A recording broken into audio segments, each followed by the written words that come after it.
Bow of Light, Assassin's Creed Origins. Anubis, Lord of the Dead. Did that crazy old fool poison me?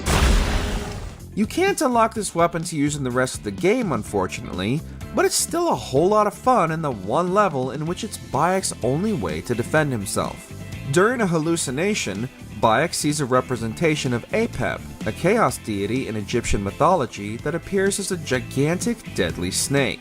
In myth, Ra, the sun god, fights Apep every night, and as long as Ra defeats Apep, the sun will rise the following day. Bayek ends up imbued with the power of Ra and is given this Bow of Light as well as infinite golden arrows. There is a Bow of Ra you can also unlock in the regular game too, which will set enemies on fire. The Eagle, Assassin's Creed Unity.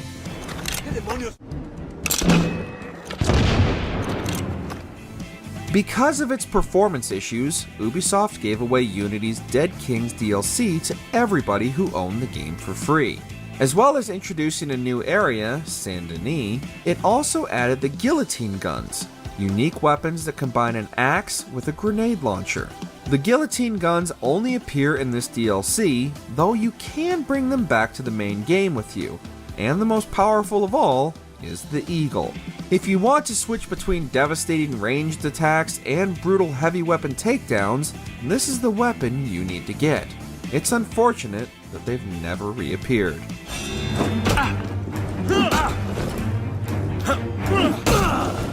Assassin Tomahawk, Assassin's Creed 3.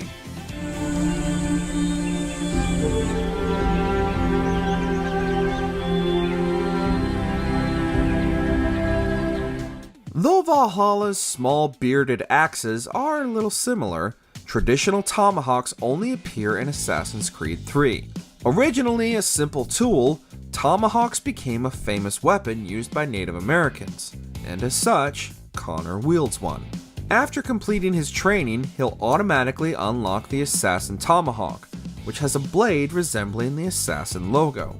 It may not be a rare weapon, nor is it the best tomahawk in the game, but it's a reliable tool that you can easily use for the entire game.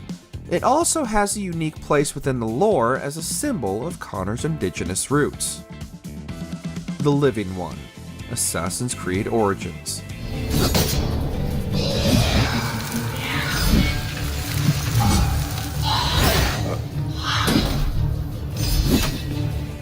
Sickle swords only really appear in Origins, as they're a type of sword used frequently in ancient Egypt thousands of years ago. This particular one is the best sickle sword in the game, and an extremely fun weapon to wield because of its speed and appearance since it has a curved black blade. Bayek acquires it after traveling to a part of the Egyptian afterlife and defeating a representation of Akhenaten, a pharaoh who ruled Egypt in the 14th century BC.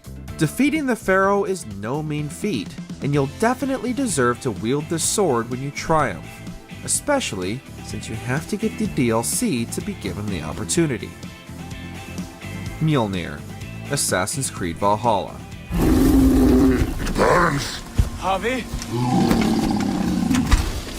Lies. Unbiting!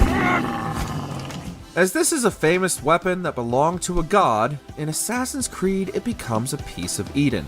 Mjolnir, of course, is the legendary hammer of Thor, an Isu like every other deity. It's unlockable by Eivor only at the very end of the game, after you defeat all the daughters of Lyrion and unlock Thor's armor. You'll also have to journey all the way back to Norway to finally find it. This means that Mjolnir won't get much use during the normal course of the game, as you might not get it until after you've beaten the whole story. But if you play the DLCs, you'll get plenty of time to wield and upgrade it.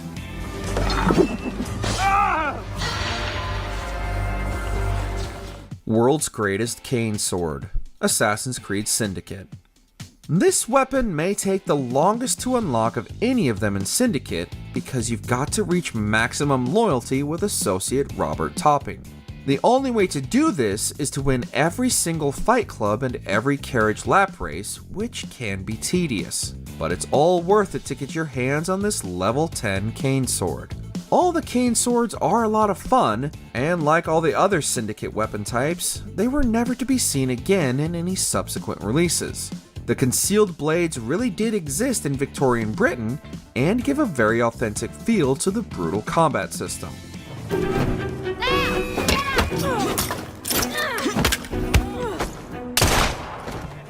Minotaur's Labrys, Assassin's Creed Odyssey.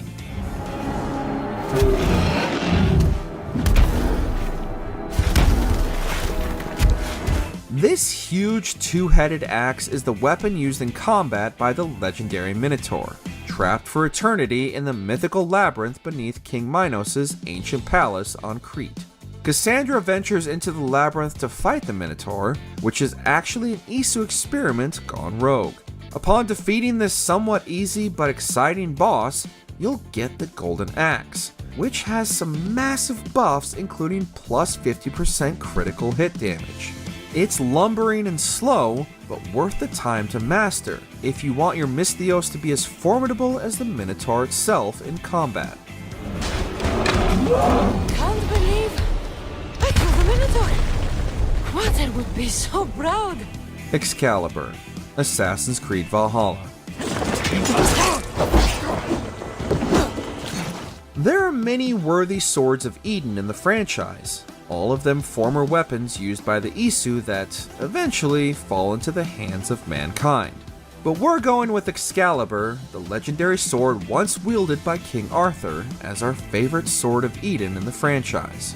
While the Sword in the Stone in literature isn't always Excalibur itself, in Valhalla, that is the case, as Eivor must gather stone tablets to free the sword from the large stone monolith it's stuck inside. This presumably makes them the rightful heir to the throne of Camelot, though Ubisoft hasn't yet made an Arthurian DLC.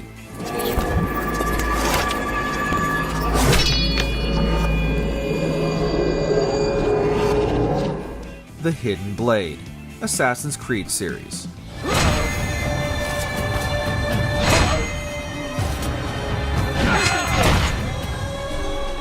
One of the most iconic weapons in video game history, the humble hidden blade shouldn't be overlooked.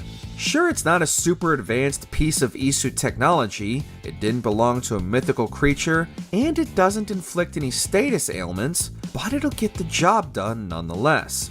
In earlier games, primarily the Ezio trilogy, you can choose to use it in direct combat, and it's just as effective as a sword and comes with its own array of brutal execution animations.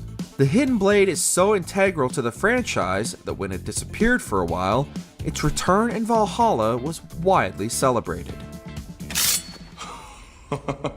Ingenious.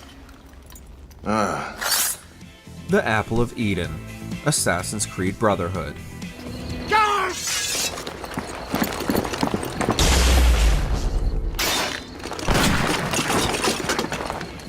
Despite the Apple of Eden's constant presence in the series as its primary MacGuffin, we've only been able to wield it as a weapon in Assassin's Creed Brotherhood.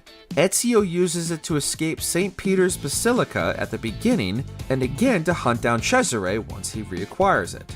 He then seals it away, believing that no human should wield such power. Hence why we rarely, if ever, see the Assassin Brotherhood use the pieces of Eden for anything beyond the many swords of Eden. But in the brief scenes where Ezio has the apple, he experiences just a fraction of its raw power, able to mind control and then defeat legions of Borgia soldiers. But he loses health in the process, showing that even the most strong-willed assassins aren't immune to the charms and dangers of the apples. Please, Lord, do not smite me! How is this possible?